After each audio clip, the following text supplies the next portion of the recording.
जय मसीह सभी को। आज ईस्टर की सबको मैं बधाई देती हूँ। आज ईस्टर है, आज ईस्टर संडे है, इसके लिए सबको बधाई हो। आज के दिन प्रभु यीशु मरे में से जी उठे, इसके लिए सबको बधाई हो। प्रभु यीशु का धन्यवाद करती हूँ और सभी को हैप्पी ईस्टर। आइए हम प्रार्थना करते हैं। धन्यवाद धन्यवाद धन्यवाद पिता पुत्र और पवित्र आत्मा के नाम से मैं आपके पास आती हूँ। छोटी सी प्रार्थना करती हूँ, सुन और गमन कर पिता। धन्यवाद पिता परमेश्वर, आज के दिन के लिए, आज के समय के लिए आपने यहाँ हमें उपस्थित किया करके धन्यवाद करती हूँ। आपके आज के जी उठने के दिन में आज हम यहाँ पर उपस्थित है, इसलिए हम अपने आप को बहुत ही भाग्यशाली मानते हैं। धन्यवाद पिता परमेश्वर, यहाँ पर उपस्थित करने के लिए, आपके राज्य में बढ़ाने के लिए, आपके राज्य में बढ़ाया करके धन्यवाद करती हूँ पिता परमेश्वर। मुझे और मेरी कलिशा को आपने बढ़ाया करके धन्यवाद करती हूँ। कलिशा के सभी भाई बहनों को मैं धन्यवाद कहती हूँ और आपको कोटि कोटि धन्यवाद पिता परमेश्वर। अपने वचनों पर हमें चलाया, अपना मार्गदर्शन किया हमारे जीवन में, इसके लिए कोटि कोटि धन्यवाद। धन्यवाद प्रभु, धन्यवाद धन्यवाद। यीशु मसीह के नाम में मैं मांगती हूँ, आमीन आमीन। आइए हम भजन संहिता 117 वचन देखते हैं। हे जाति जाति के लोगों, यहोवा की स्तुति करो। हे राज्य राज्य के सब लोगों, उसकी प्रशंसा करो, क्योंकि उसकी करुणा हमारे ऊपर प्रबल हुई है और यहोवा की सच्चाई सदा की है। यहाँ की स्तुति करो।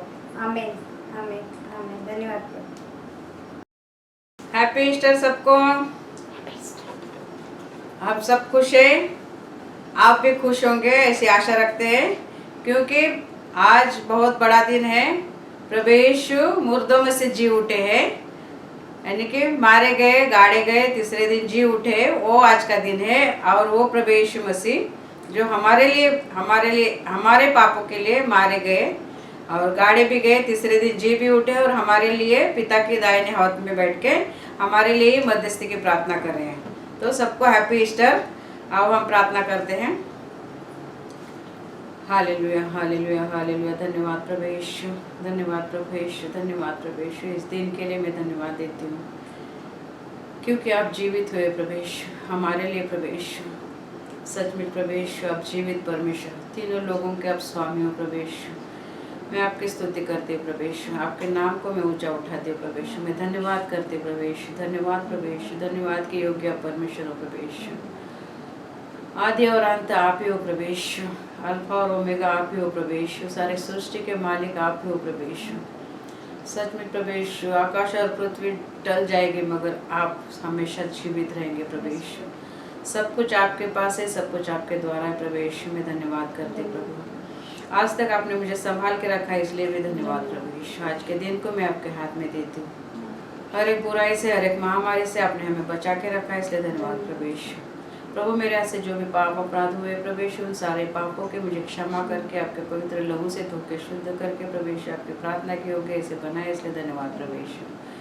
इस दिन को मैं प्रभु यीशु आपके हाथ में देती हूँ।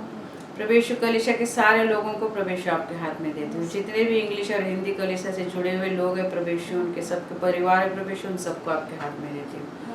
हम यहाँ पर है प्रभु यीशु, हमारे सबके परिवार इंडिया में प्रभु यीशु, उन सब का भी आप ध्यान रखते हो, उन सबको संभाल के रखते हैं, हर एक बुराई से, हर एक महामारी से भी बचा के रखते हो, इसलिए धन्यवाद प्रभु यीशु।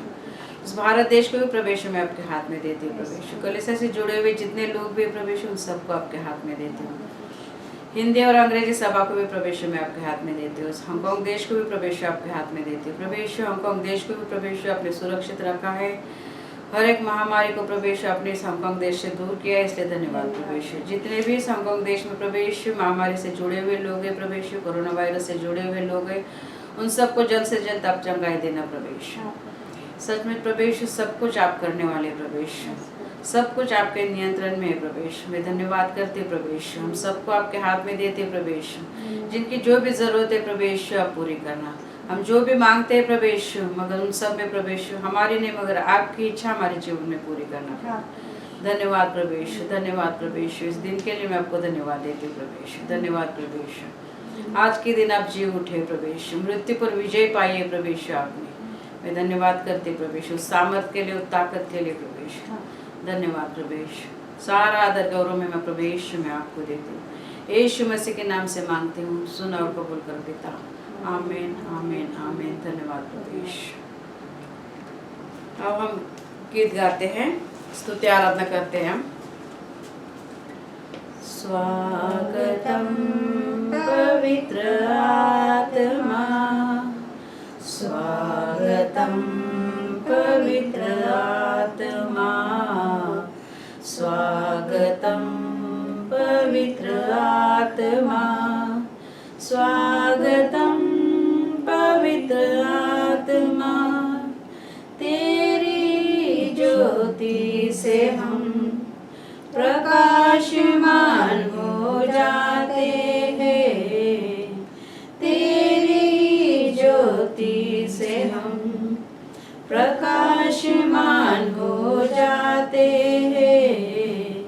स्वागतम पवित्र आत्मा, स्वागतम पवित्र आत्मा, स्वागतम पवित्र आत्मा, स्वागतम पवित्र आत्मा। तेरी ही सामर्थ से हम प्रभु की सेवा करते हैं, तेरी सामर्थ से हम प्रभु की सेवा करते हैं। स्वागतम पवित्र आत्मा, स्वागतम पवित्र आत्मा, स्वागतम पवित्र आत्मा, स्वागतम पवित्र आत्मा, स्वागतम पवित्र आत्मा। धन्यवाद प्रभु यीशु, धन्यवाद प्रभु यीशु, सचमुच प्रभु यीशु, आपके पवित्र आत्मा का हमें मार्गदर्शन करो। इस दिन के लिए मैं आपको धन्यवाद देती हूँ प्रभु यीशु। जितने भी कलीसिया से जुड़े हुए लोग प्रभु यीशु, उन सबको आपने संभाल के रखा है, इसलिए धन्यवाद प्रभु यीशु। धन्यवाद प्रभु यीशु। आपके आशीर्वाद में बना के रखना, आपके भय में बना के रखना, आपके पवित्रता में हम सबको बना के रखना प्रभु यीशु, ताकि आप आने तक का हमारा विश्वास दृढ़ रहे प्रभु यीशु। धन्यवाद प्रभु यीशु। हम एक दूसरे से मिलते नहीं है प्रभु यीशु, मगर आपका प्यार हमें बसा रहे प्रभु यीशु। आपकी राह देखे प्रभु यीशु हमें। धन्यवाद प्रभु यीशु, धन्यवाद धन्यवाद धन्यवाद धन्यवाद धन्यवाद धन्यवाद धन्यवाद प्रभु यीशु मसीह के नाम से मांगते हैं। आमीन आमीन। Hallelujah hallelujah. आज कितने जन आनंदित हैं? हम सब आनंदित हैं और हम बड़े खुश हो रहे हैं क्योंकि 24 तारीख के संडे को हम लोग सब मिलने वाले हैं। सब कुछ हमेशा की तरह होने वाला है और उस संडे का मुझे तो बहुत जल्दी से इंतजार है, ताकि हम सब एक साथ होंगे और प्रभु की स्तुति आराधना करेंगे और आनंद मनाएंगे। तो 24 तारीख के संडे की जोरों से राह देखनी है, क्योंकि हम एक साथ आने वाले फिर से जल्द, और जितने लोग हैं उनसे डबल होके हम यहाँ पे आने वाले, क्योंकि प्रभु कलीसिया को आशीषित करने वाला है। आमीन। अब हम प्रभु की स्तुति करते हैं।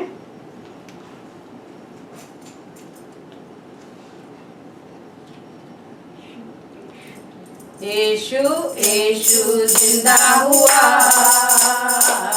वो सबसे कहे यीशु जिंदा हुआ, वो सबसे कहे आनंद आनंद से नाचते गाते हुए, आनंद आनंद से नाचते गाते हुए यीशु जिंदा हुआ, वो सबसे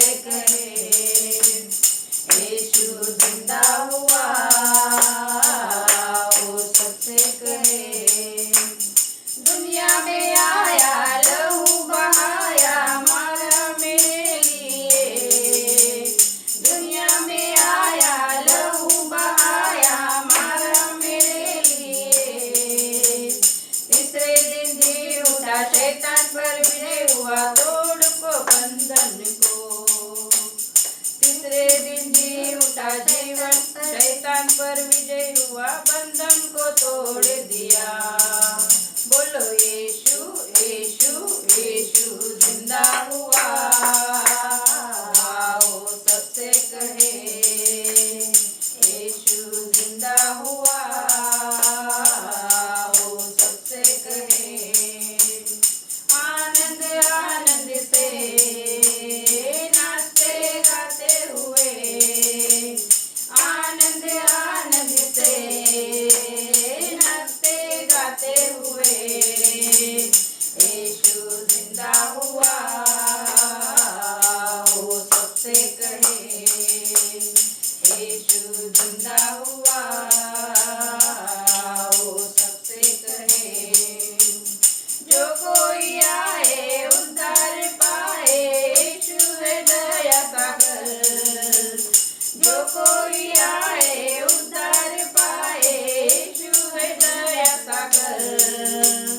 हाथों से छूता, गले लगाता, खुशियों से भरता। हाथों से छूता, गले लगाता, खुशियों से भरता। बोलो यीशु यीशु यीशु जिंदा हुआ, वो सबसे कहे यीशु जिंदा हुआ, वो सबसे कहे। आनंद आनंद से नाचते गाते हुए, आनंद आनंद से नाचते गाते हुए, यीशु जिंदा हुआ, वो सबसे कहे यीशु जिंदा हुआ, वो सबसे कहे। ओ सोने वालों उठो चलो, यीशु है आने वाला। ओ सोने वालों उठो चलो, यीशु है आने वाला। तैयारी कर लो, पवित्र बनो, जाना है उसके साथ। तैयारी कर लो, पवित्र बनो, जाना है उसके साथ। बोलो यीशु यीशु यीशु जिंदा हुआ, आओ सबसे कहे यीशु जिंदा हुआ, आओ सबसे कहे।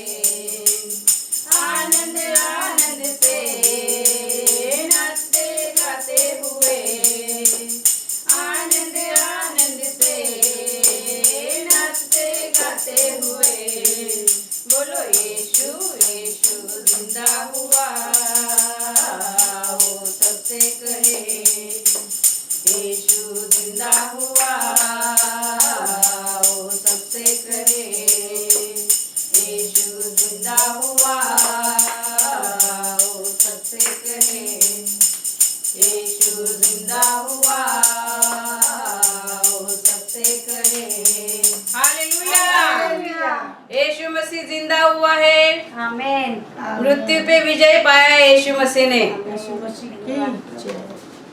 हालेलुया हालेलुया, धन्यवाद प्रभु यीशु। सचमुच तू ही मृत्यु में से जी उठा है प्रभु यीशु। तू एकमात्र परमेश्वर है, वो जीवित है और स्वर्ग में विराजमान है। धन्यवाद प्रभु यीशु, जीवित परमेश्वर के लिए धन्यवाद प्रभु यीशु। धन्यवाद प्रभु यीशु, धन्यवाद। तू ही हमारे लिए मारा गया प्रभु यीशु। उस कालवरी क्रूस पे तूने अपनी मौत सही हमारे लिए प्रभु यीशु। उस खून का कतरा तूने बहा दिया हमारे लिए प्रभु यीशु। उस प्यार के लिए, उस बलिदान के लिए मैं धन्यवाद करती हूँ प्रभु यीशु। धन्यवाद प्रभु यीशु, धन्यवाद प्रभु यीशु। और तू जीवित हुआ प्रभु यीशु, ताकि हम भी जीवित रहे तेरे साथ प्रभु यीशु, तेरे पवित्र रक्त के द्वारा प्रभु। धन्यवाद प्रभु यीशु, धन्यवाद प्रभु यीशु, धन्यवाद। यीशु मसीह के नाम से मांगते हैं। आके देखो सारे लोगों, मेरा यीशु जिंदा है।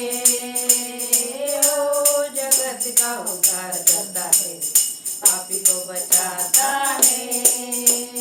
आके देखो सारे लोगों, मेरा यीशु जिंदा है।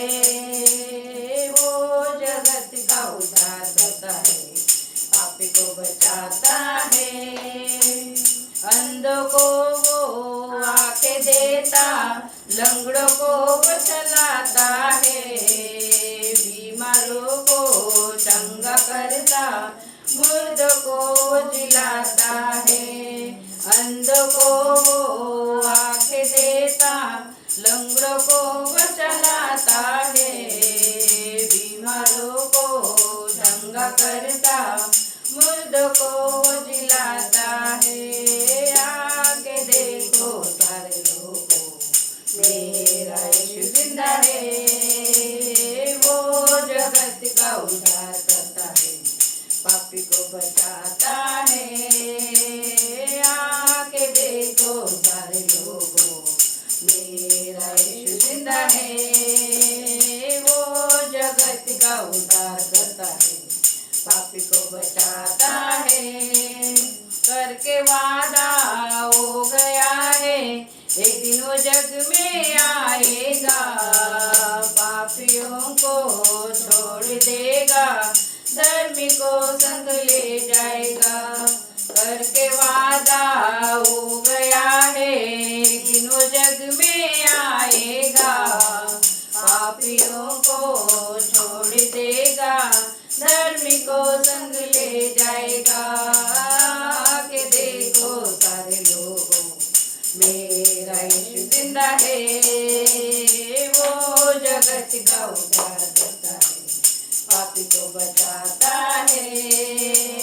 आके देखो सारे लोगों, मेरा यीशु जिंदा है, वो जगत का उद्धार करता है, पापी को बचाता है। आके देखो सारे लोगों, मेरा यीशु जिंदा है, वो जगत का उद्धार करता है, पापी को बचाता है। सचमुच प्रभु, सारे लोगों को हम कहते हैं आके देखो, हमारा यीशु जीवित है, वो हमारा उद्धार करता है और हमें पाप से छुटकारा देता है। उसी के पास पापों की क्षमा है, उसी के द्वारा उद्धार है। सचमुच प्रभु यीशु तो जीवित है, जीवित है प्रभु यीशु। तो अंधों को आके देता है, लंगड़ों को चलाता है, सारा अधिकार तेरे पास है प्रभु यीशु, क्योंकि तू जीवित है प्रभु यीशु। सचमुच प्रभु यीशु, और तू वापस आने वाला है प्रभु यीशु, हम सबको ले जाने के लिए प्रभु यीशु। सचमुच प्रभु यीशु, तो हमारे साथ रहना जब तक हम इस धरती पर है, पवित्र जीवन जिए तेरे आने की राह देके, और तू आने से पहले भी हम चले जाए तो प्रभु यीशु तेरा सामर्थ हमारे पास रखना, तेरा पवित्रपन हमारे पास रखना प्रभु यीशु, ताकि हम मरे भी तो तू हमें ले जाएगा, स्वर्ग में ले जाएगा प्रभु यीशु। सचमुच प्रभु यीशु, धन्यवाद करते हैं प्रभु यीशु, धन्यवाद प्रभु यीशु मसीह के नाम से मांगते हैं, आमीन आमीन आमीन। धन्यवाद प्रभु यीशु।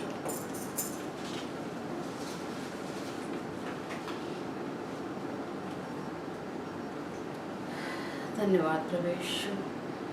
पवित्र आत्मा भाव के नए सामर्थ्य से हम सबको अभिषेकित करो, हमारे आत्मिक कानों को खोलो, आत्मिक हृदय खोलो, ताकि हम आपकी आराधना कर सकें।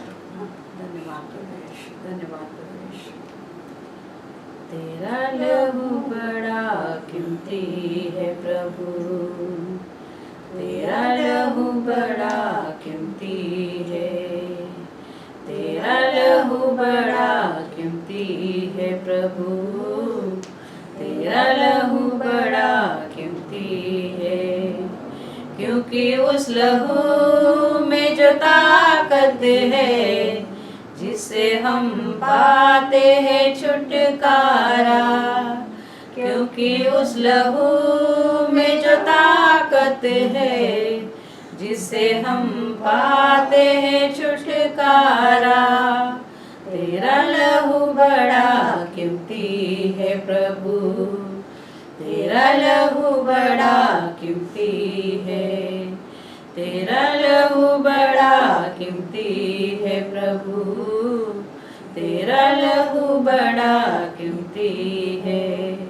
तूने वो लहू बहाया है, सारी दुनिया को बचाया है, तूने वो लहू बहाया है, सारी दुनिया को बचाया है। तेरा लहू बड़ा कीमती है प्रभु, तेरा लहू बड़ा कीमती है, तेरा लहू बड़ा कीमती है प्रभु, तेरा लहू बड़ा कीमती है। कभी तूने किसी से न कुछ चाहा, कभी तूने किसी से न कुछ मांगा, कभी तूने किसी से न कुछ चाहा, कभी तूने किसी से न कुछ मांगा। तेरा लहू बड़ा कीमती है प्रभु, तेरा लहू बड़ा कीमती है, तेरा लहू बड़ा कीमती है प्रभु, तेरा लहू बड़ा कीमती है। क्योंकि उस लहू में जो ताकत है, जिससे हम पाते हैं छुटकारा, क्योंकि उस लहू में जो ताकत है, जिससे हम पाते हैं छुटकारा। तेरा लहू बड़ा कीमती है प्रभु, तेरा लहू बड़ा कीमती है, तेरा लहू बड़ा कीमती है प्रभु, तेरा लहू बड़ा कीमती है। सचमुच प्रभेश, तेरा लहू बड़ा कीमती है प्रभेश, जो तूने कालवरी क्रूस पे बहाया था प्रभेश। उस रक्त के द्वारा प्रभेश हमें आत्मिक शांति मिलती है, हमारे पापों की क्षमा होती है प्रभेश, सारे बुराई से हमें तू निकालता है प्रभेश। उस रक्त के द्वारा तेरे पवित्र लहू में ताकत है, सामर्थ है, चंगाई है प्रभेश।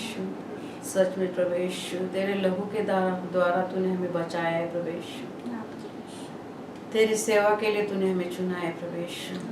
तेरे लहू में ताकत है प्रभेश, तेरा लहू बड़ा कीमती है प्रभेश।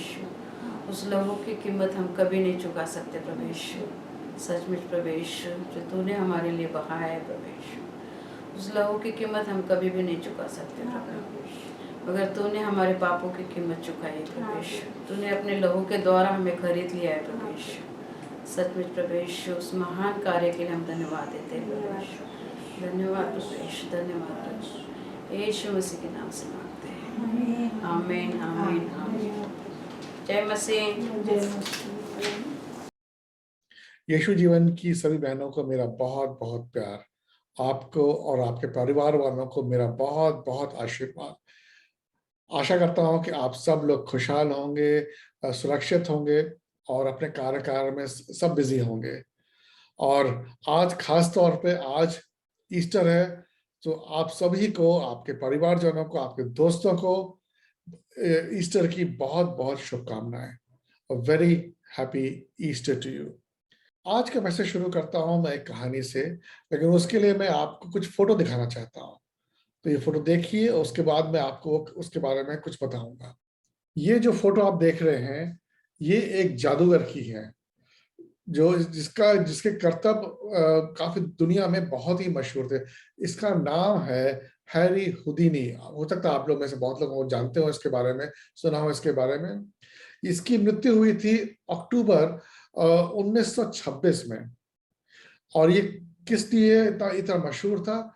इसके साथ ही खास कला थी इसके पास कि आप इसे किसी भी तरीके से के ताले में, चेन में बांध के अलग तरह के ताले लगा दीजिए, इसको किसी बक्से में बंद कर दीजिए और उस पर ताला लगा दीजिए, चेन लगा दीजिए और उसको कहीं भी डाल दीजिए आप। अब यहाँ पे आप देख रहे हैं, इसको चेन में बांध के पानी फेंकने की तैयारी हो रही है। इसी तरीके से इसको बहुत से लोगों ने अलग अलग जगह पे बंद किया, लेकिन कला इसके साथ ये थी कि ये हर जगह से ताले खोल के, चेन खोल के बाहर निकल आया, हमेशा बचा है ये।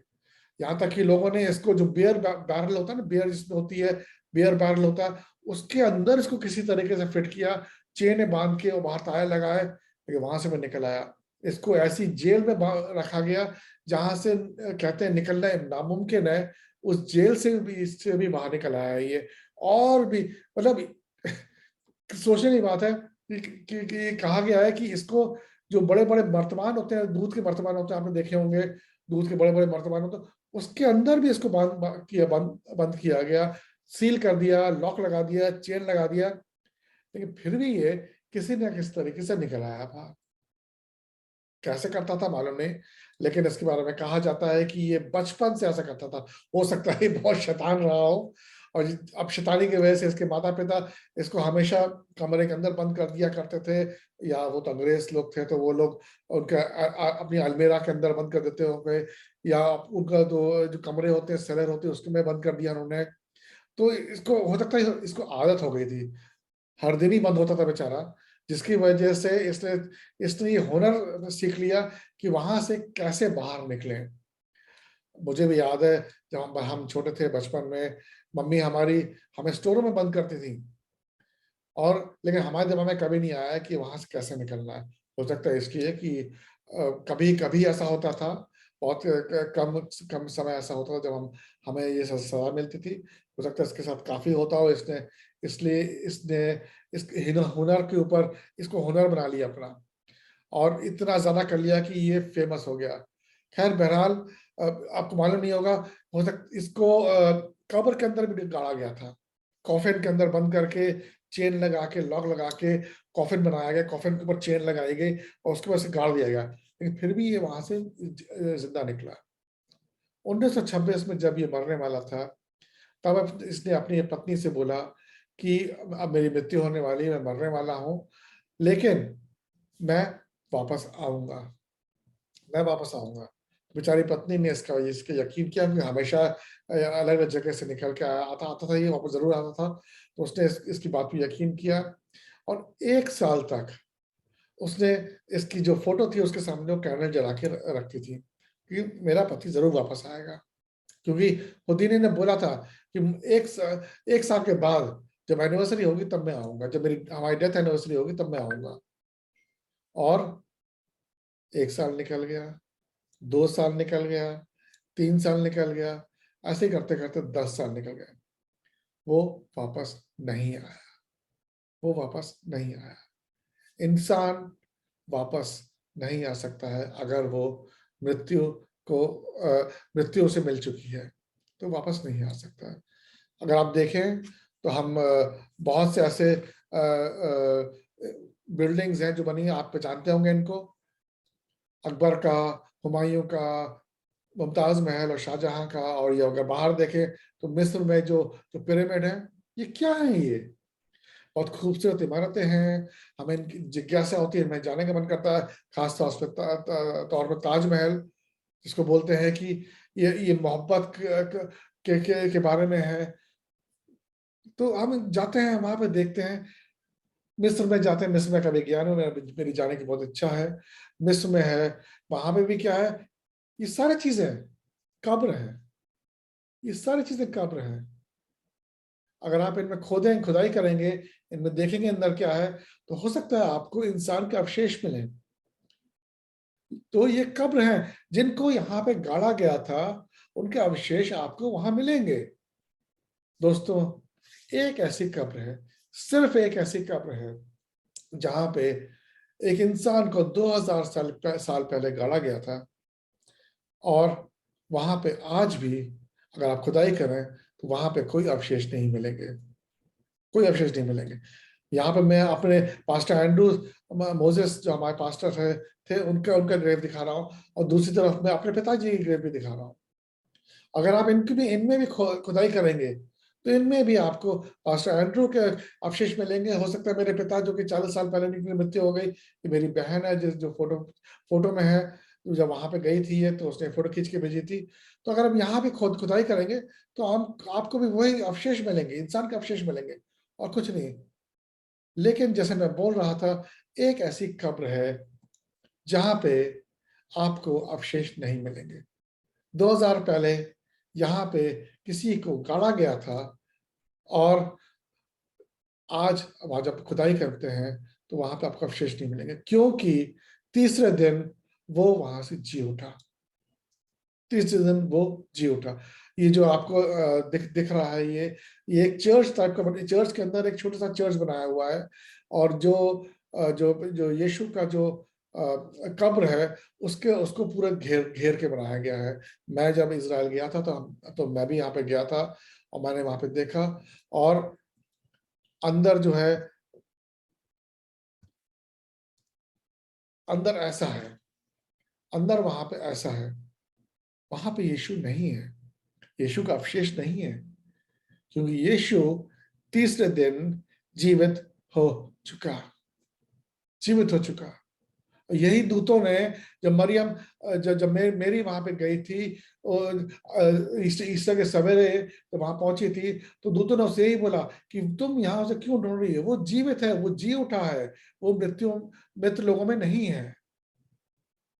इसलिए खास तौर पे आज अब मैं आपसे कहता हूं, happy Easter, happy, a very happy Easter to all of you, and God bless you. आइए हम छोटी सी प्रार्थना करते हैं।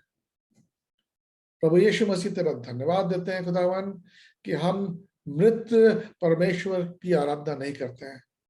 हमारा परमेश्वर जिंदा है, हमारा परमेश्वर जिंदा है। और खुदावन, ये हम तेरा धन्यवाद देते हैं खुदावन इस बात के लिए कि तू जिंदा है,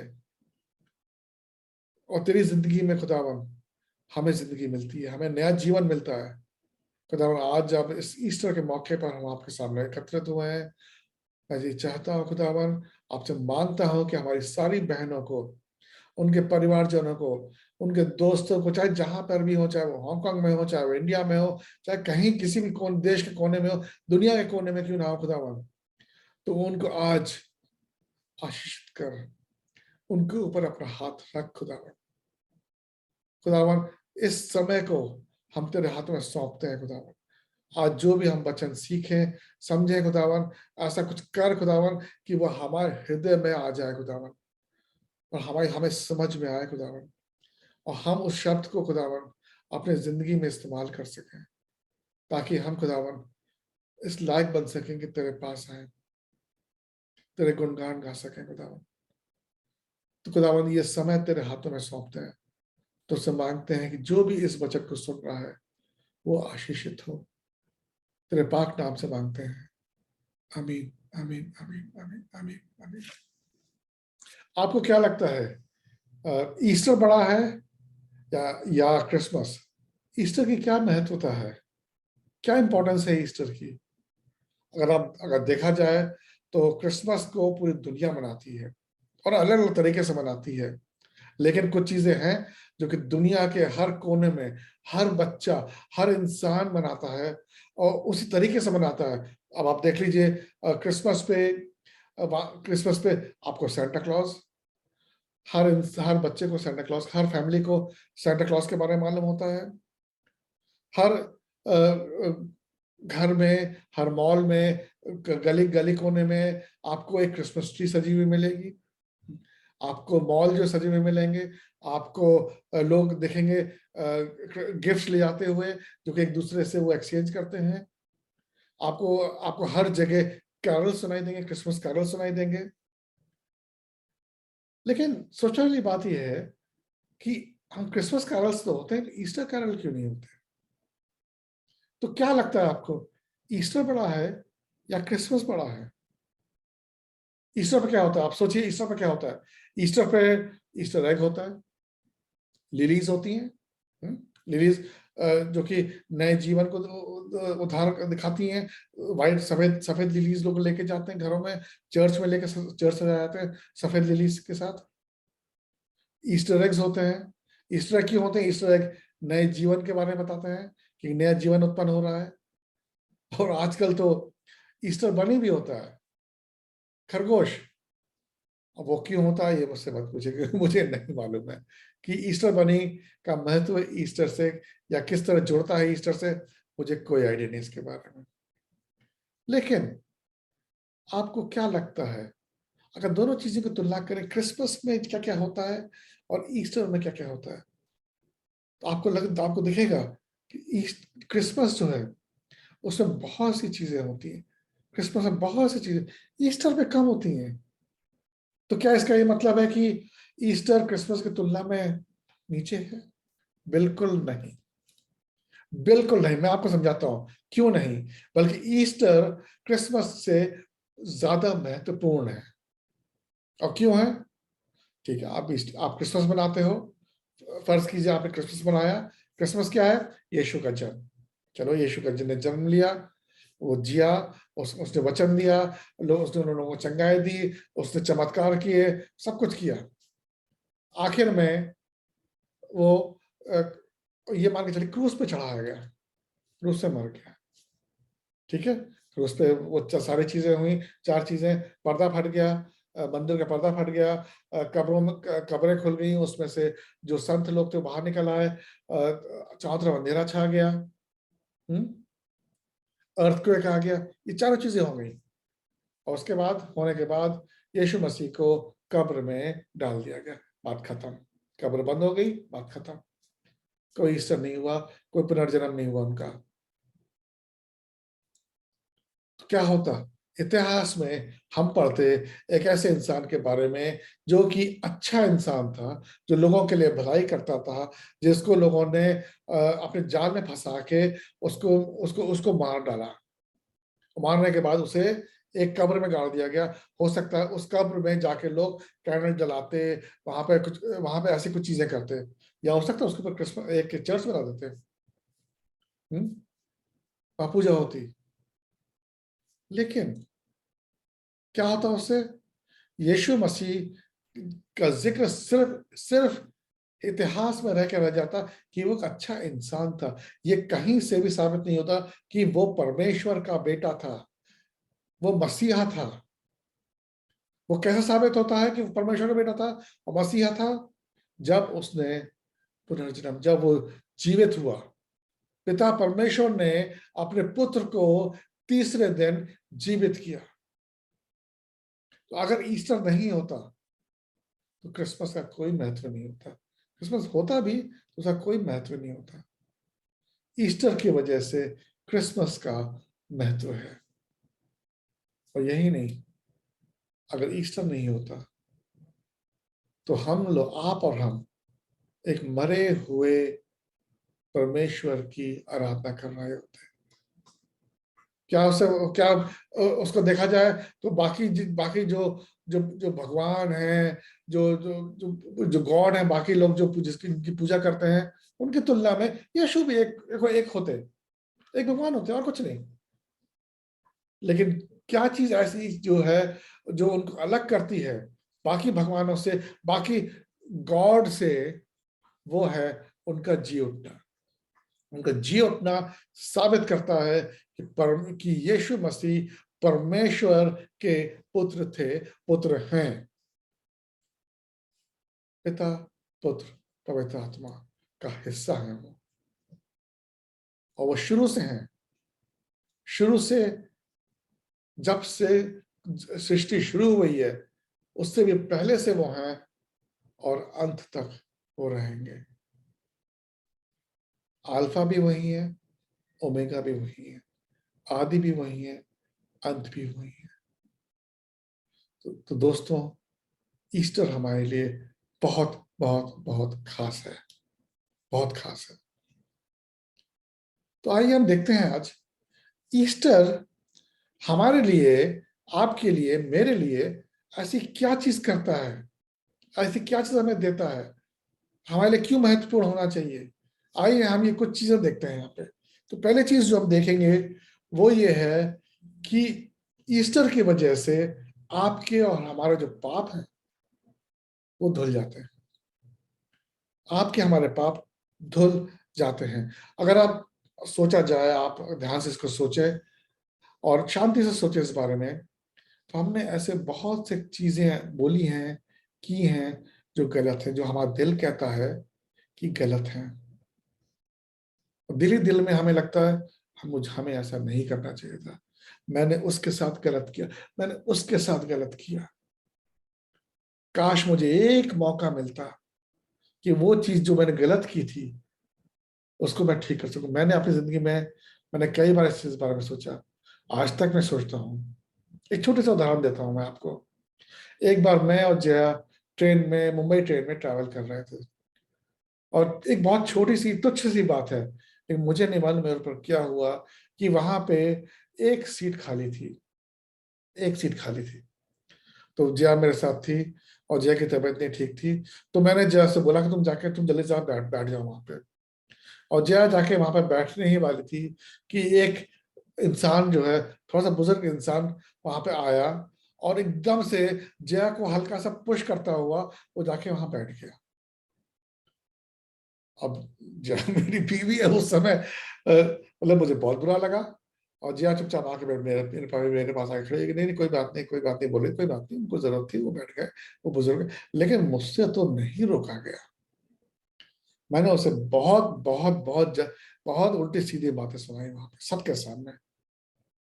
वो इंसान चुपचाप सुनता रहा, चुपचाप।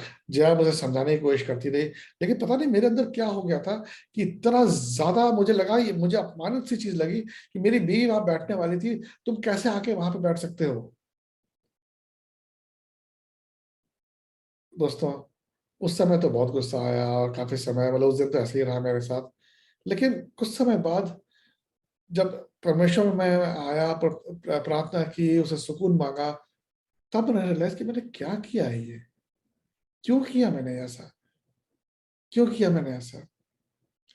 और मैंने सोचा कि अगर अगली बार मुझे वो इंसान मिलेगा तो मैं उससे जरूर माफी मांगूंगा, जरूर माफी मांगूंगा कि मैंने गलत किया। परमेश्वर से मैंने मांगा कि ऐसा मौका मुझे दे। आपको मालूम है मुंबई का ट्रैफिक कितना है, कितने लोग हैं वहां पे, कितने लोग उसमें लोकल ट्रेन में जाते आते रहते हैं। किसी इंसान से आप दोबारा मिलें, आपको क्या लगता है कितना परसेंटेज ऐसा लगता होता होगा कि ऐसा मौका मिले कि आप मिल सके उस इंसान से दोबारा। हमें मौका नहीं मिल रहा था। और मेरे दिल में ये चोट जरूर थी, ये चोट थी कि ये गलत हो गया, ये गलत हो गया। बेचारा, हो सकता बुजुर्ग इंसान था, थका हुआ था, बीमार था, क्या था मालूम नहीं, लेकिन मुझे ऐसा नहीं करना चाहिए था। मैं सिर्फ उससे माफी मांगना चाहता था और मुझे वो मौका नहीं मिल रहा था। एक दिन, काफी समय बाद, महीनों के बाद, मुझे वो मौका मिला जब वो इंसान वहां पे था। और मेरे साथ प्रॉब्लम यह है कि मैं इंसान की शक्ल भी भूल जाता हूँ लेकिन मुझे लगा कि ये वही इंसान है, ये वही इंसान है। अब मैं इसी दुविधा में रहा कि वो है कि नहीं है, वो है कि नहीं है।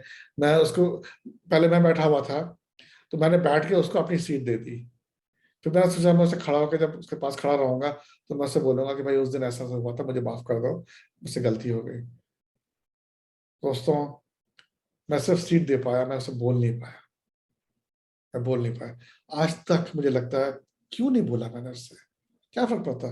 अगर वो इंसान नहीं था तो क्या फर्क पड़ता, यही बोलता कि नहीं जी मैं वो नहीं था, बात खत्म हो जाती।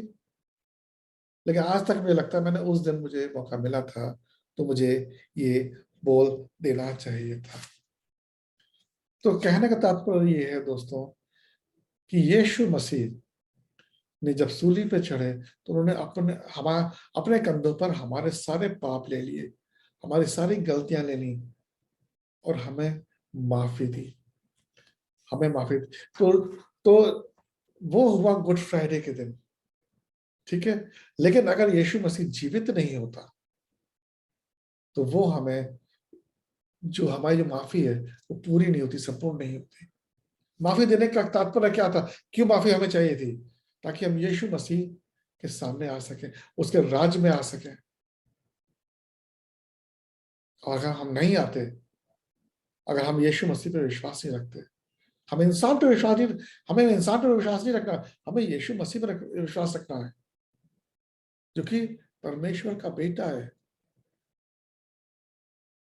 तो दोस्तों, ये जो जो जो जो यीशु मसीह जो पुनर्जीवित हुआ, इससे हमें विश्वास मिला कि हाँ, ये यीशु का बेटा है। और ये इसी जो एक क्रूस पर चढ़ा था, वाकई में हमें माफी मिलेगी अगर हम इसके अधीन होते हैं, इसके पास आते हैं। आइए हम वचन देखेंगे, वचन हम देखेंगे, कोलोसियों का वचन देखेंगे, कोलोसियों का 2, चैप्टर 2, अध्याय 2 का 14वां बल्कि 13 और 14 देखते हैं। 13 में लिखा है, उसने तुम्हें भी जो अपने अपराधों और अपने शरीर की खतनारहित दशा में मुर्दे थे उनके साथ जिलाया और हमें सब अपराधों को क्षमा किया। और 14 में लिखा है, और विधियों का वो लेख जो हमारे नाम पर और हमारे विरोध में था मिटा डाला और उसे क्रूस पर कीलों से जड़कर सामने से हटा दिया। आमीन, आमीन। यीशु मसीह ने हमारे लिए ये किया। जब यीशु मसीह ने क्रूस पर जाकर आखिर में जब बोला कि ये संपूर्ण हुआ, पूरा हुआ, इट इज फिनिश्ड, तो उसका तात्पर्य क्या था? कई चीजें उसने बोली, कई चीजें खत्म हुई थी। पहली चीज खत्म हुई थी कि उसके पिता ने जो उसे कार्य दिया था वो पूरा हुआ। और कार्य क्या था? वो कार्य था कि इंसान के लिए रास्ता खोले ताकि वो परमेश्वर के अधीन हो सके। वो कैसे अधीन होगा? उसे अपने अपने अपने जो गलत काम है उसको एहसास होगा और उसके लिए वो माफी मांगेगा और उसे वो माफी मिलेगी, माफी उसे मिलेगी। रोमियो में हम देखते हैं, रोमियो का रोमियो का 8 का पहला वचन हम देखते हैं। उसमें क्या लिखा है? लिखा, जब अतः अब जो मसीह यीशु में है, जो मसीह यीशु में, आप और हम यीशु मसीह में हैं, उन पर दंड की आज्ञा नहीं है, क्योंकि वे शरीर के अनुसार नहीं वरन आत्मा के अनुसार चलते हैं। कहने का तात्पर्य ये, आप और हम अगर यीशु मसीह में हैं तो हम शरीर के हिसाब से नहीं चल रहे, हम आत्मा से यीशु मसीह के साथ चल रहे हैं। हम यीशु मसीह के साथ हैं क्योंकि यीशु मसीह ने हमारे पापों को अपने ऊपर लेके हमें और आपको एक पाक जीवन व्यतीत करने का मौका दिया है। तो ये पहली बात थी कि हमें मौका मिलता है कि हम अपने माफों की माफी मांगे और हमें परमेश्वर माफ करेगा, हमें माफी मिलेगी। आइए दूसरा पॉइंट देखते हैं इसमें। दूसरे क्या चीजें जो हम सीखते हैं इससे? जीने से, जीवित होने से हमारे जीवन को, आपके और मेरे जीवन को एक उद्देश्य मिलता है, एक उद्देश्य मिलता है। आइए हम यूहन्ना 12 का 47 वचन देखते हैं। क्या लिखा है वहां पे? उसमें लिखा है, यदि कोई मेरी बातें सुनकर ना माने, ये यीशु मसीह बोल रहे हैं, यदि कोई मेरी बातें सुनकर ना माने तो मैं उसे दोषी नहीं ठहराता, क्योंकि मैं जगत को दोषी ठहराने के लिए नहीं परंतु जगत का उद्धार करने के लिए आया हूं।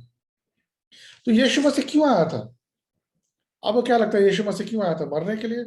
क्रूस पे चढ़ने के लिए? कुछ चमत्कार करने के लिए? किस वजह से आया था? यीशु मसीह यहाँ पे क्या बोल रहा है? यीशु मसीह बोल रहा है, मैं यहाँ पे आया हूं क्यों?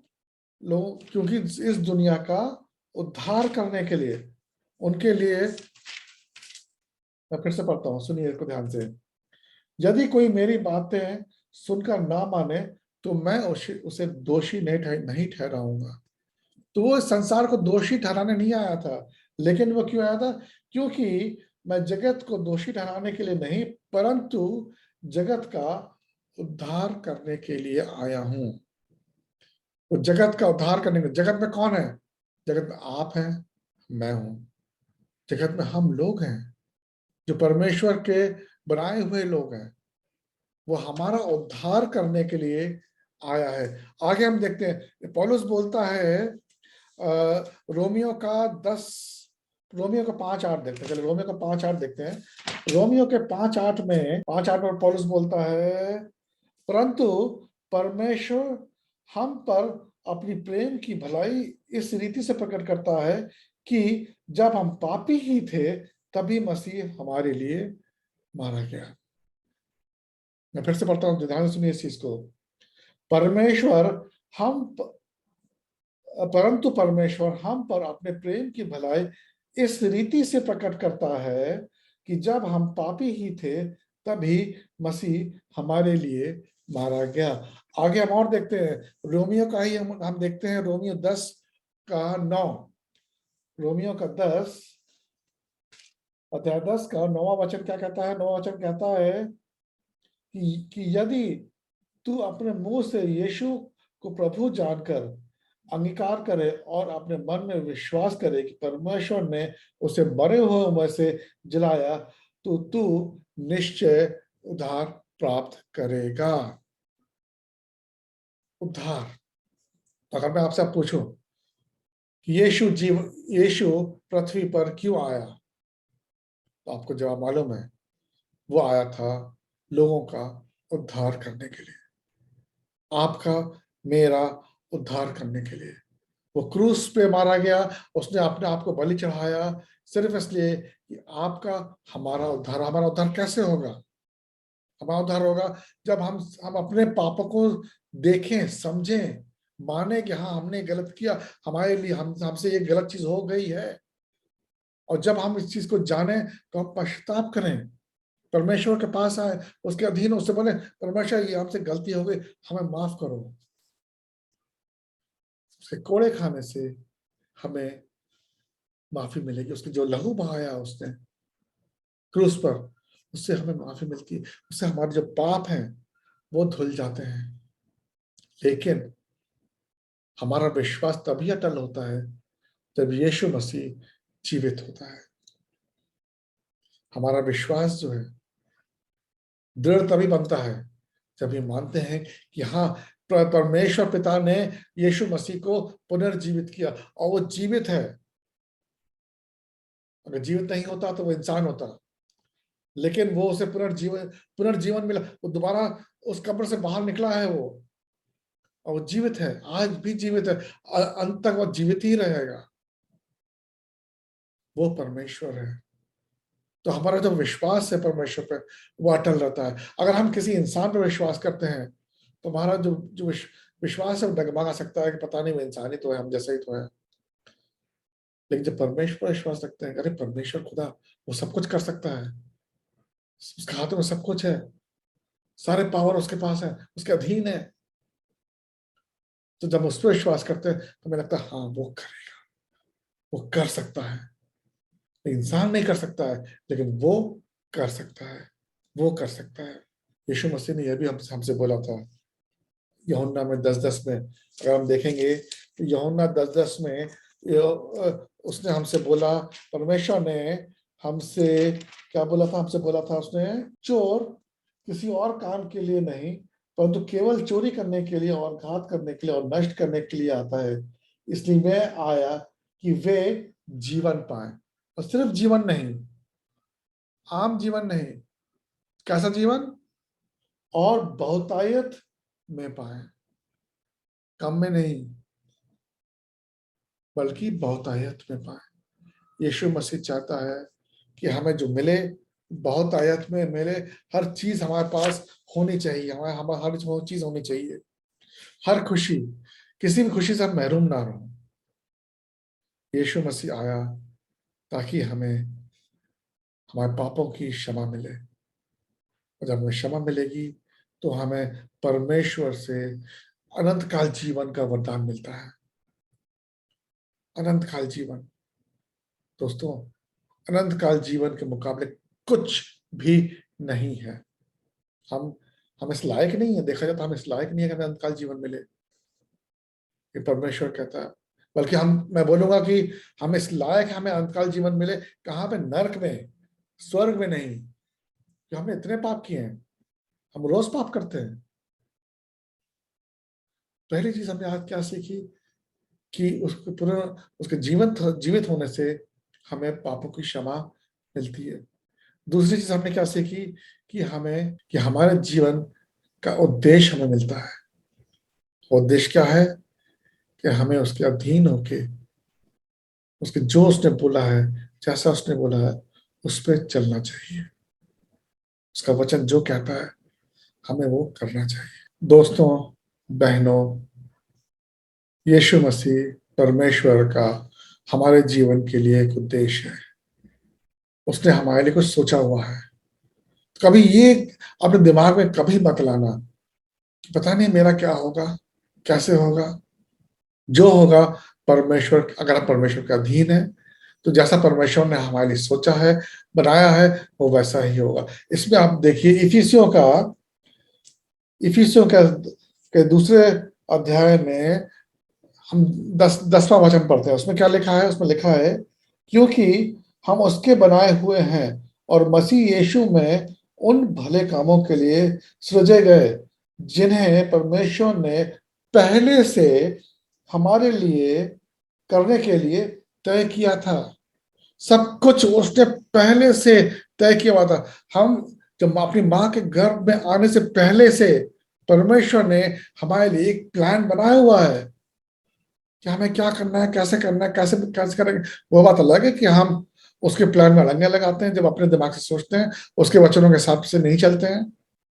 लेकिन परमेश्वर हमारा कितना भला है, वो कितना सीधा है, कितना सच्चा है कि वो अपनी मर्जी हमारे पर थोपता नहीं है।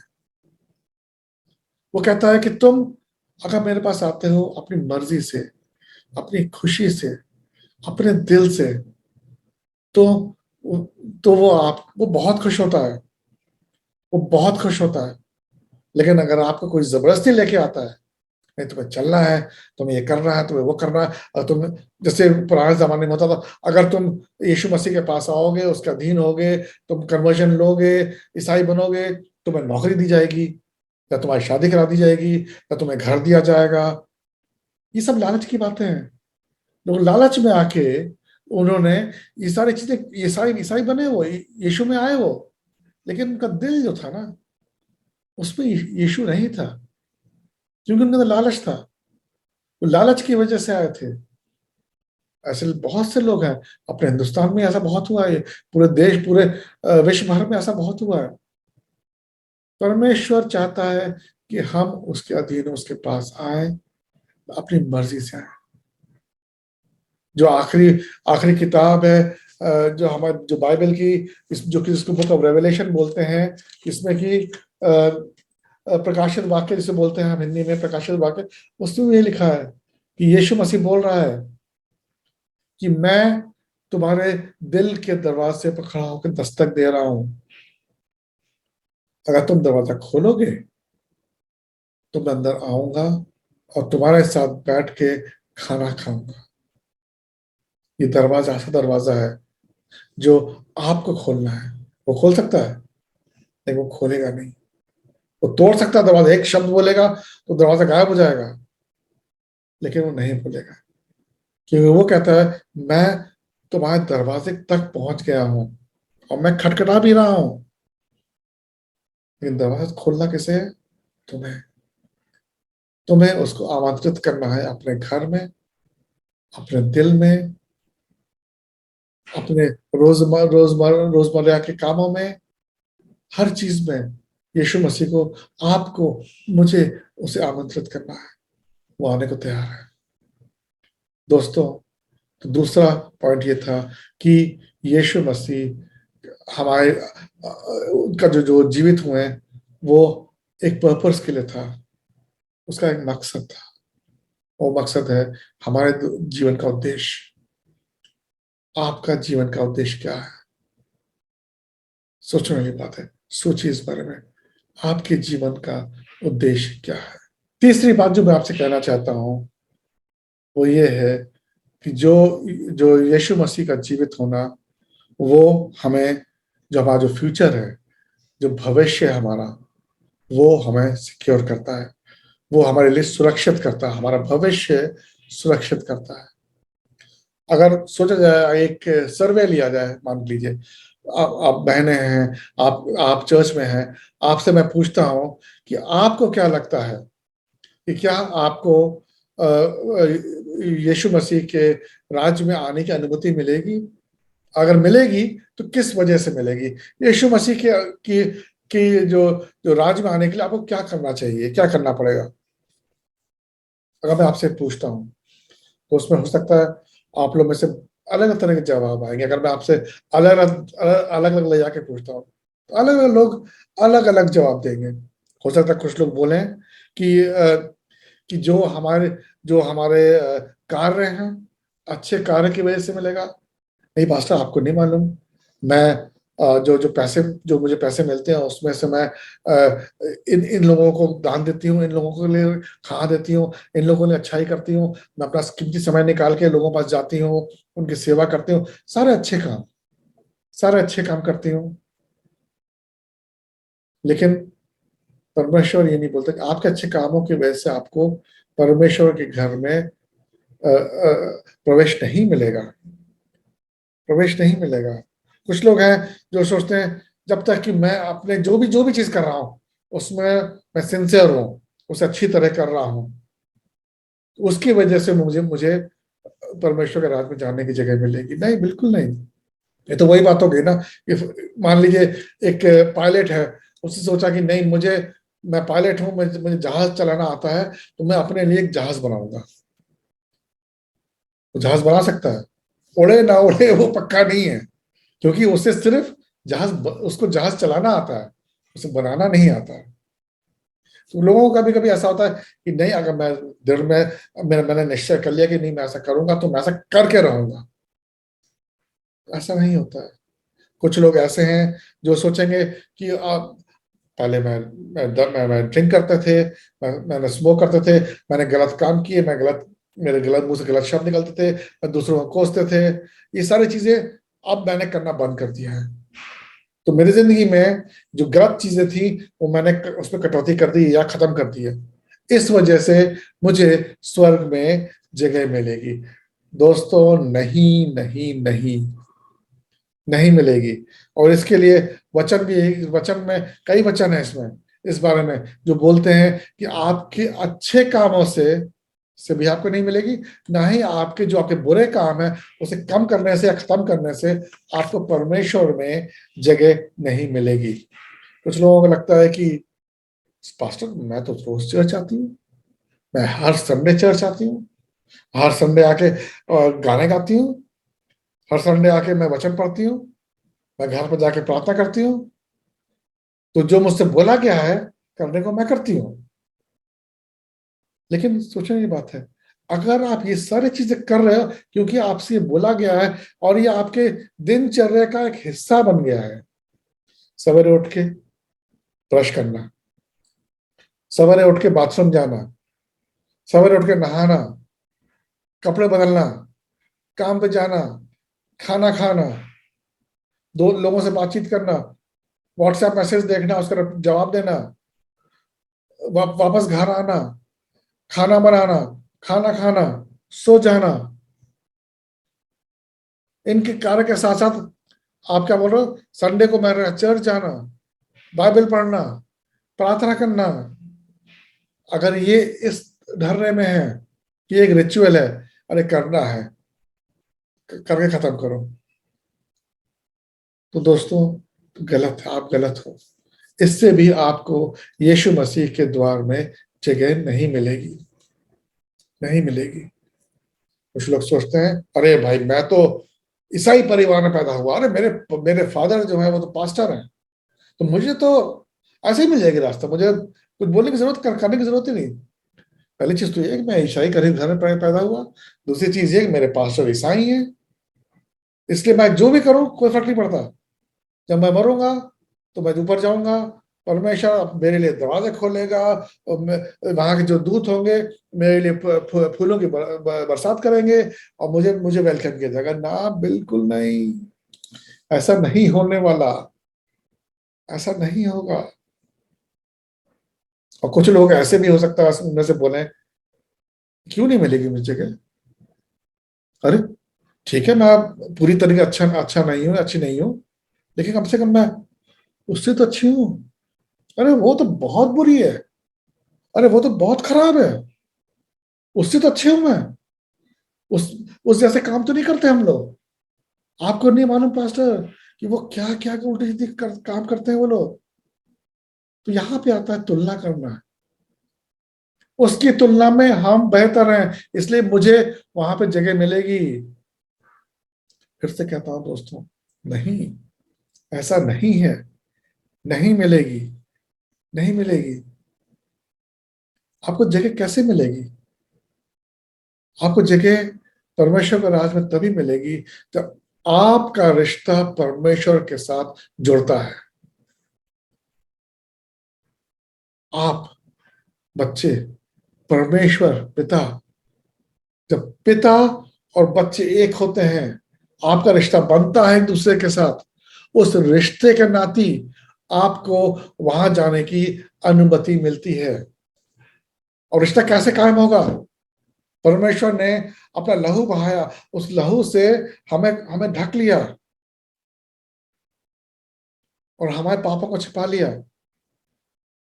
लेकिन तो मर गया, जीवित नहीं हुआ। अगर वो जीवित हुआ तभी वो हमारे लिए परमेश्वर पिता के साथ के सामने खड़ा हो सकता है हमारे लिए। वो तो नहीं नहीं नहीं नहीं, मैं इनको जानता हूँ, इनको जानता हूँ। ये तो एक उसी तरह की उदाहरण देना चाहता हूँ। उस तरह की बात हुई कि एक एक एक, एक पिता था, उसके बच्चे का बर्थडे था और उसने बोला अपने बच्चे से बोला कि अपने दोस्तों को बुलाओ और हम उनको एक पार्क में लेके जाएंगे। हांगकांग में मान लीजिए हम लोग उनको डिज्नी पार्क लेके जाएंगे। डिज्नी पार्क लेके जाएंगे उनको, सारे बच्चों को। तो जब वहां पर जाते हैं तो वहां पर टिकट लेना पड़ता है। तो वहां पर टिकट लेके पिता ने, मान लीजिए 7 बच्चे थे, 7 बच्चों को उसने सबको एक एक टिकट दे दिया ताकि वहां पे जाए, जितने भी वहां झूले हैं, जो भी कुछ करना है वहां पे करें, वो एंजॉय करें। तभी वहां पे एक और हाथ आगे आता है, एक दूसरे बच्चे का। वो बोलता है कि मैं आपके बेटे का नया दोस्त हूँ और मैं उसके साथ हूँ, तो आप क्या करेंगे? आप उसको भी टिकट देंगे? आप बोलेंगे कि हाँ ठीक है, आ जाओ, तुम भी आ जाओ। हाँ, आप अपने बेटे से पूछेंगे जरूर, बेटा या बेटी से पूछेंगे जरूर। तो वो बोलेगा हाँ पापा, ये मेरा दोस्त है, नया दोस्त है, तो आपको आपको भी टिकट मिलेगा अंदर जाने के लिए। उसी तरह जब हम मृत्यु प्राप्त करेंगे, परमेश्वर के राज में जाएंगे, वहां के दरवाजे पर खड़े होंगे, तब हम परमेश्वर से ही बोलेंगे। अगर हम ऐसे जाएंगे, उससे बोलेंगे देखो जी पिता परमेश्वर, हमने तो बहुत अच्छे काम किए थे, हमने ये किया, हमने वो किया, सब अच्छा किया। और और यही नहीं, हमने अपने सारे गलत काम, मैंने सिगरेट पीना छोड़ दिया, मैंने दारू पीना छोड़ दिया, मैंने औरतों के साथ रहना छोड़ दिया, मैंने गलत काम करना छोड़ दिया, मैंने झूठ बोलना छोड़ दिया, मैंने गाली देना छोड़ दिया। और यही नहीं, मैं एक ईसाई परिवार में पैदा हुआ, मेरे पिता पास्टर हैं। यही नहीं, मैं हर संडे चर्च जाता था, मैं हर संडे मैं जो जो टाइड ऑफरिंग होती है, दान दक्षिणा मैं देता था। मैंने सब कुछ किया है परमेश्वर, सब कुछ किया है आपके राज में आने के लिए। लेकिन वहां से आपने क्या सुनाई देगा? नहीं, तुम अंदर नहीं आ सकते। उस समय अगर हम बोले लेकिन मैं आपके बेटे को जानता हूँ, यीशु मसीह को जानता हूँ, और मैंने ये माना है कि वो मेरा प्रभु है, वो मेरा यीशु है, वो मेरे लिए सब कुछ है, वो मेरे लिए मारा गया, वो मेरे लिए गाड़ा गया और मेरे लिए वो जीवित हुआ है, मेरा इस पे पूरा पूरा विश्वास है। और पिता जब जब जब यीशु मसीह से पूछेंगे जो ये बोल रहा है क्या ये सही है, और यीशु मसीह आपकी तरफ देख के बोलेंगे हाँ ये मेरा नया मित्र है जो मुझ पे विश्वास करता है, तब पिता बोलेगा आ जाओ, आ जाओ। तो दोस्तों, 3 चीजें आज अपने सीखी है। पहली चीज क्या सीखी है? पहली चीज हमने सीखी है कि हमें माफी मिलती है। दूसरी चीज हमने सीखी है कि हमें हमारे जीवन का उद्देश्य मिलता है। और तीसरी चीज जो हमने सीखी है वो ये है कि भविष्य में परमेश्वर का हमारे लिए कोई उद्देश्य है, कोई प्लान है, और हमें वहां तक पहुंचना है, वहां तक हमें पहुंचना है, क्योंकि हमारा जो फ्यूचर है, जो हमारा भविष्य है, वो सुरक्षित है। और ये सारी चीजें, तीनों चीजें कैसे होती हैं? वो होती है यीशु मसीह का क्रूस पे चढ़ना, कब्र में जाना और फिर से जीवित हो जाना। इन जो तीनों का जो मिलन है, इसकी वजह से ये तीनों चीजें होती हैं। आपके लिए मेरा सिर्फ यही कहना है, यही संदेश है आपके लिए कि परमेश्वर के अधीन हो, अपनी जो गलतियां हैं उनको समझो, परमेश्वर से माफी मांगो। वो माफ करेगा, वो करेगा माफ, उसका वायदा है, वो माफ करेगा आपको। चाहे जितनी भी बड़ी से बड़ी गलती कर ली हो आपने, वो आपको माफ करेगा, क्योंकि परमेश्वर जब क्रूस पे था उसने लोगों को देखा। अब सोचने वाली बात ये कि जब वो क्रूस पे है और जिन लोगों ने उसे क्रूस पे चढ़ाया है उनके लिए उसने प्रार्थना की, परमेश्वर इनको माफ कर, क्योंकि ये नहीं जानते कि ये क्या कर रहे हैं।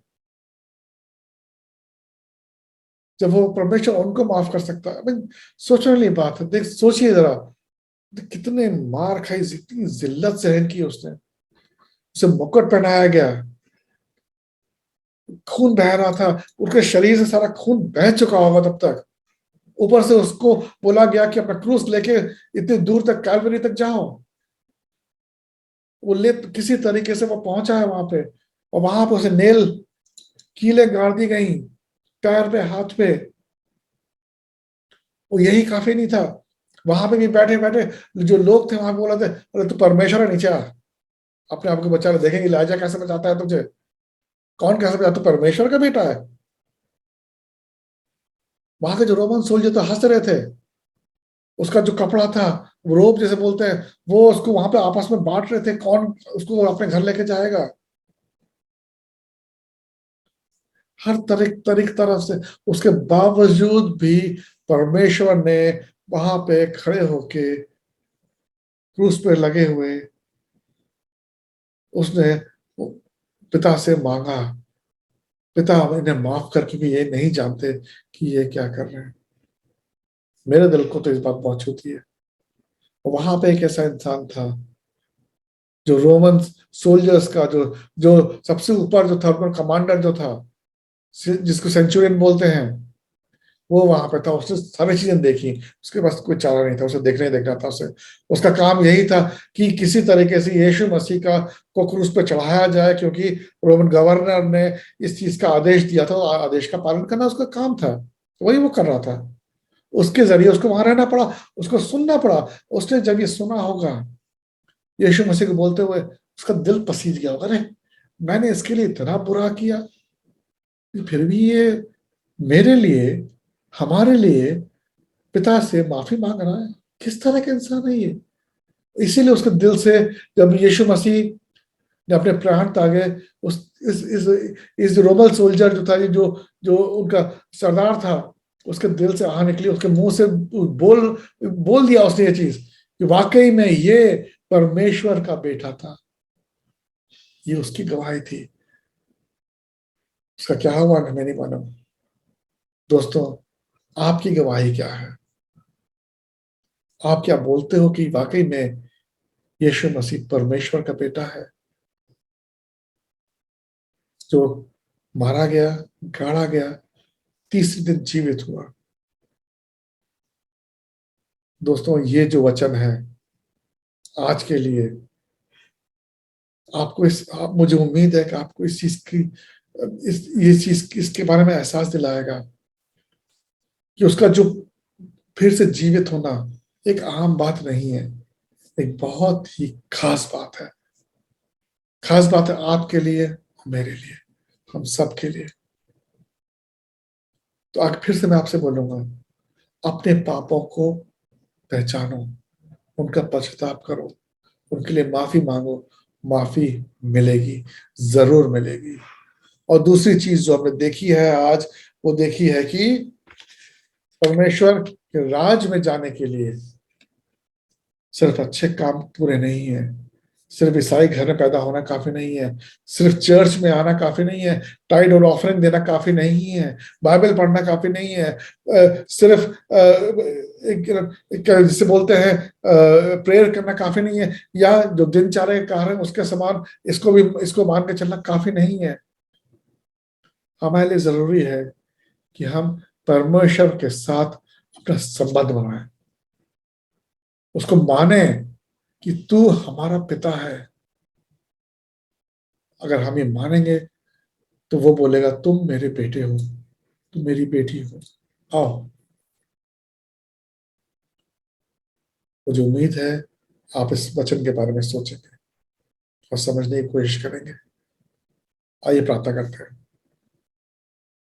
परमेश्वर तेरा धन्यवाद देते हैं आज के समय के लिए, जब ईस्टर खुदावन, सारी दुनिया ईस्टर मना रही है खुदावन, तेरा जीवित होना मनाने खुदावन, हमें भी खुदावन इस चीज का एहसास दिला कि ईस्टर हमारे लिए क्यों महत्वपूर्ण है, क्यों हमारे लिए खास है, या तूने क्यों जीवित हुआ खुदावन, क्या दिखाने के लिए, क्या समझाने के लिए खुदावन। धन्यवाद देते हैं खुदावन कि हमारा विश्वास एक मरे हुए प्रभु पे नहीं है बल्कि एक जीवित प्रभु पे है, और ये विश्वास खुदावन हमें आगे बढ़ने में सहायता करता है। हमें सहायता करता है कि हम कभी भी हारे नहीं, कभी भी गिव अप ना करें खुदावन, लेकिन हमेशा आगे बढ़ते रहे, क्योंकि खुदावन तू हमेशा हमारे साथ है और रहेगा। तेरा वचन कहता है कि तू हमारे साथ है खुदावन। ये सोचते हुए हमारी रूह काम जाती है खुदावन, अगर तू जीवित नहीं हुआ होता तो जो बाइबल में तेरे दिए हुए वचन खुदावन, जो तेरे वायदे हैं खुदावन, वो सिर्फ व्यर्थ होते, एक इंसान के दिए हुए होते। लेकिन तेरे जीवित होने से खुदावन एक नया जीवन मिला है उन सारे वायदों में, सारे वचनों को खुदावन। तेरा धन्यवाद देते हैं खुदावन कि तू परमपिता परमेश्वर के पास है, और वहां से तू हमें हमारी तरफ देखता है, अपनी आशीष का हाथ हमारे ऊपर रखता है। तेरा धन्यवाद देते हैं खुदावन। खुदावन हमारा साथ कभी मत छोड़ना। हम भले ही दूर चले जाए खुदावन, तू हमारे साथ बने रहना हमेशा खुदावन, हमेशा हमेशा हमेशा खुदावन। आज खुदावन इसी समय खुदावन हम आपको इस चीज ये देते हैं, अपने अधिकार देते हैं खुदावन कि खुदावन हम जहां कहीं भी हो, हमें वहां से खींच के वापस लेके अपने पास। हाँ खुदावन, हम तुझसे दूर नहीं जाना चाहते, हम तेरे पास रहना चाहते हैं। हम तुझसे एक रिश्ता बनाना चाहते हैं, और ऐसा रिश्ता बनाना चाहते हो जो कि इतना घनिष्ठ हो खुदावन कि चाहे शैतान जितनी कोशिश कर ले खुदावन, वो उसमें दरार नहीं आएगी। ऐसा रिश्ता चाहते हैं खुदावन। हम अपने में नहीं कर सकते, लेकिन तू अगर चाहे तो ऐसा हो सकता है खुदावन। तो ऐसा कर दे खुदावन हमारी जिंदगी में, हम तेरे समीप और समीप और समीप आ जाए खुदावन। इस वचन के लिए तेरा धन्यवाद देते हैं। हमारे कलीसिया के लोगों को तेरे हाथों में सौंपता हूँ खुदावन। उनको, उनके परिवारजनों को खुदा तेरे हाथों में सौंपता हूँ। उन सबों पे अपनी आशीष का हाथ रखना। जिन्हें चंगाई की जरूरत है खुदावन, उनको चंगाई देना। जिन्हें किसी और चीज की आवश्यकता है खुदावन, उनको जो चीज की आवश्यकता है वो मुहैया करा खुदावन। उनके साथ हो खुदावन, उनके परिवार के साथ हो, चाहे वो जहां पर भी हो खुदावन, उस परिवार के साथ हो। तेरा धन्यवाद देते हैं खुदावन। खुदावन ये सारी चीजें तेरे हाथों में सौंपते हैं और तेरे पवित्र पाक नाम से मांगते हैं। आमीन आमीन आमीन। दोस्तों, फिर से मैं आपको बोलता हूं, हैप्पी ईस्टर। हमारे यीशु जीवित है। हम मृत प्रभु की आराधना नहीं करते हैं। हमारा प्रभु जीवित है और हम जीवित प्रभु की आराधना करते हैं। प्रभु आपके साथ हो। आमीन। Bye bye. God bless you.